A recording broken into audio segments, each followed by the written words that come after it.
Hello, in this video I want to show you how to remove the account from your Steam Deck. So to do this, you'll need to hold the power key. It's located right here. There's also other options to change the account, but that's the simplest one. Now go for the change account.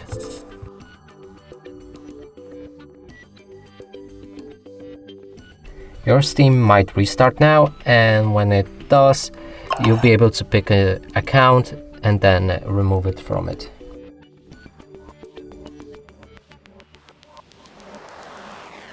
So here it is, it's my account, and to remove it, click on X and remove this account. And that's it for this video. Hope you like it. Please consider subscribing to our channel, leave a like and a comment below.